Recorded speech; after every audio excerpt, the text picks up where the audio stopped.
Well, everyone, there is one issue with iPhones that Apple still hasn't fixed, and it's been probably one of the most annoying issues I've ever had on really any device of all time. Now, this specific issue is actually the system storage issues that a lot of iPhones are having. So I do want to state a lot of Android phones have this too, just a lot of devices in general. So it's not like, iPhones in particular are, more affected by this than other devices, but I will tell you, it is very strange that we don't really have too many ways to fix it or to get more information or data from our iPhones in certain cases. So if you make your way over to your iPhone storage, if you have an iPhone with a lot of storage, you probably won't ever experience any storage issues. But if you actually have an iPhone that's maybe like 64 gigabytes, or even worse, if it's less than that, you may actually see that a lot of your storage is typically taken up by either photos or applications. But then there's this little gray area. And this gray area is very interesting because it's broken down into system and other storage. Now,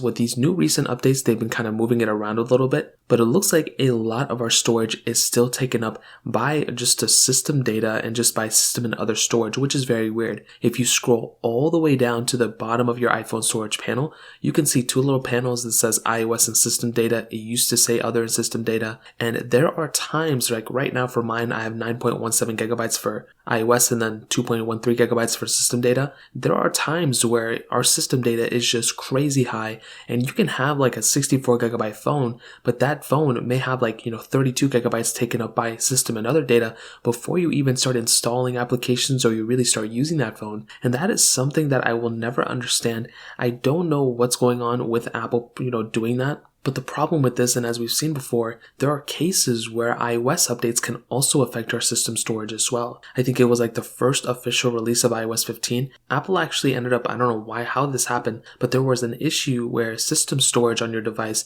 was taking up pretty much all of your data. And for some people, including myself, I couldn't even update some of my older iPhones to the most recent version of software because I just didn't have enough data. I tried factory resetting my phone a couple times, and eventually on the fourth of factory reset, I was able to go ahead and actually update my phone. So it's a very weird thing. I don't know what's going on, but this is something that's been going on for years. This is not like a today problem. It's not like today we've just recently heard about it. This has been an issue for so many years now, and I'm still surprised Apple hasn't fixed this issue. So like I mentioned, a lot of other devices have it too, but it'd be really cool if Apple were to go ahead and be the leader here. I mean, on our MacBooks and on our Windows PCs, we can pretty much remove everything from our device if we want to. With our iPhones, it's really hard to kind of figure out what to delete and what not to. So in terms of that covers it. If you guys have any other questions or anything like that, let me know in the comment section below. Hit the like button, that would mean so much, but definitely hit that subscribe button. More importantly than everything else, I love every single one of you guys. Hopefully I'll catch you guys in the next video.